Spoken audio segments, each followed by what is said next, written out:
LifeLock, how can I help?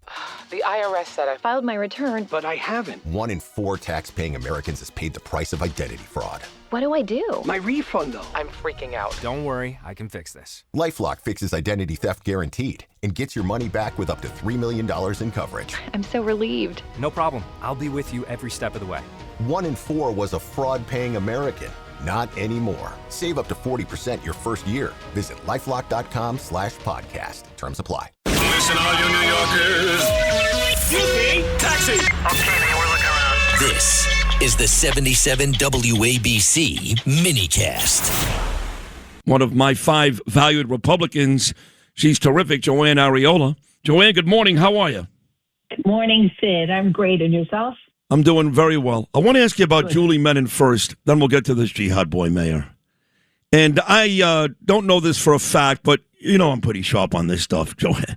I think Morano and Carr out on Staten Island get along great with her. I don't think she gets along great with Vicky in Queens or Ina in Brooklyn. But I have no idea what your relationship is like with the new speaker. How do you and Menin get along, if you do? I do. I get along with Julie Menin just fine. We have a long-standing friendship over the 4 years that we served as council members, and now that she's the speaker, she had my vote, and I think that she supports all of the members of our delegation, and she wants to be supportive. Yeah, I know that you were pretty high on her because I saw you at Palladino's holiday party when we were talking about whether her or Hudson would be the speaker, and you made it very clear publicly that you were very high on her. So fair to assume you think she's done a good job in this short stay? I think that she's off to a great start. Okay. I like the fact that she fights Mamdani on the anti-Semitism issues and all that. I do like that about her. Now, you had the opportunity, I'm not going to say the fortunate opportunity, but the opportunity to work with Adrienne Adams all these years. And it turns out now that she is Kathy Hochul's running mate. We know that Todd Hood is Bruce Blakeman's running mate in the bid for governor. And working as closely as you did with Adams all these years with the city council, do you think that's a good choice for Kathy? Be honest here, Joann. Be honest. Is that a good choice or not? I think that Kathy was looking for someone who would resonate with New York City because she doesn't really fare well down here, and she feels that Adrienne Adams has the name recognition, and she was the de facto mayor while the mayor was going through all of his troubles during his tenure as mayor. So I think that I don't think it was her first choice, but it was a choice that she made. But what I will say is that our ticket is strong. Our ticket is very strong with Sheriff Hook and with Bruce Blakeman. And yesterday I was at the hearing, so I was able to have Tony Linziato, my wonderful chairman for Queens County GOP, cast my proxy vote, and he will do the same today because I also have a vote in the health committee today. So, you know, I have to work for my constituents. And I think that that's really where we need to focus. Our ticket is great and our ticket can win. No, I agree. Bruce is terrific, and Hood it seems like he's a great guy. He was on this show yesterday. The first radio interview they did was with me, and I liked him. You know, guy was a sheriff in Madison County, spent 22 years as a cop in Syracuse. I'm all about law and order. So, and we know Bruce is terrific, and he got a lot of Democrat and independent votes when he won in Nassau County. So I'm with you. I like our ticket, too. Last one on this, and we'll get to yesterday's hearing.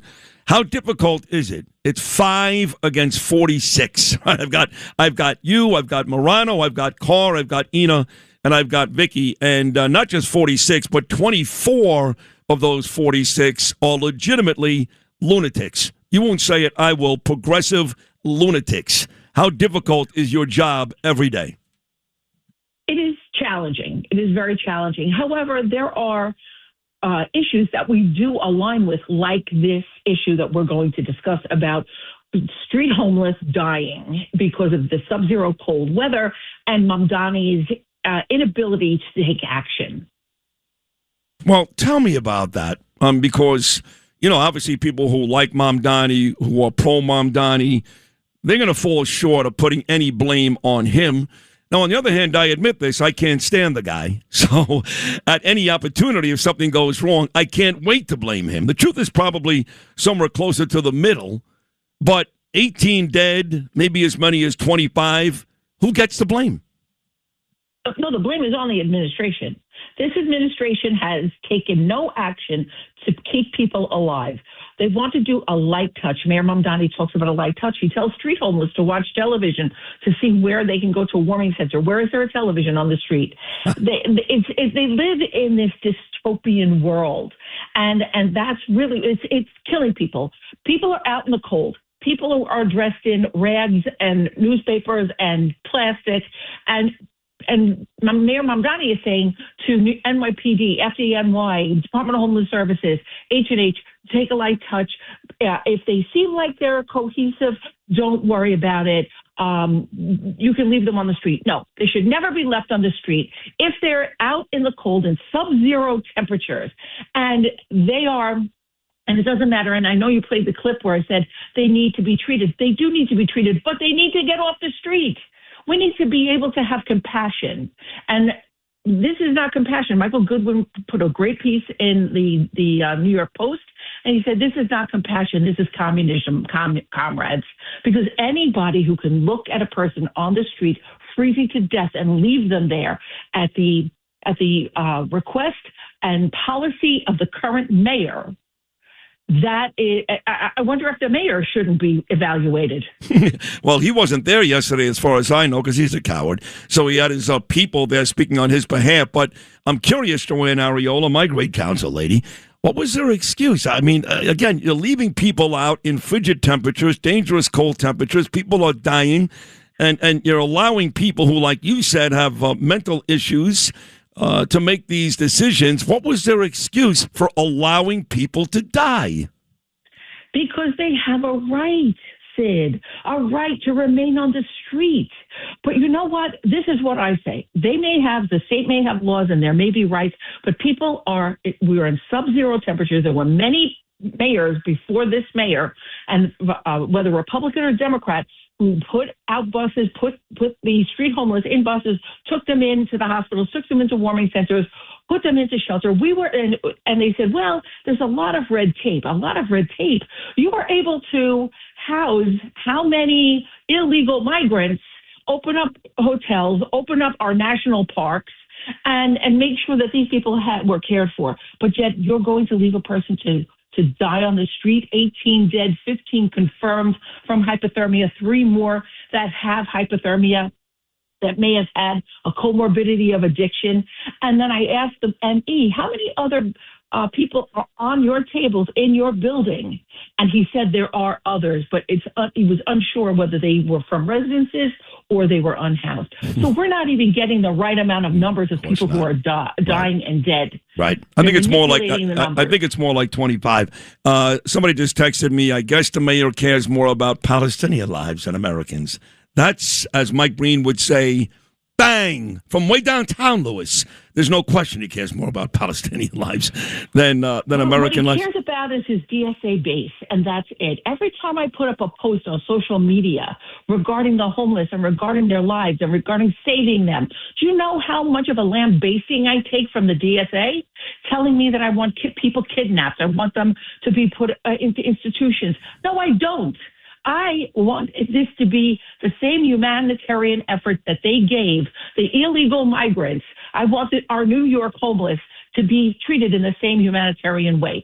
Take them off the street so they don't lose their lives. We've never lost as many lives in such a short period of time as we have under the Mamdani administration, and it is tragic. And in fact, you could call it criminal. And if he's worried about the laws, take the people in this way they live, and then worry about going to court later. Of course. So what was the outcome? I heard somebody say, well, we can learn from this. I mean, come on. We knew about the cold. From this. Yeah, we know. Right. We knew about the cold. There was nothing unpredictable about this storm. We knew the exact accumulation. We got it.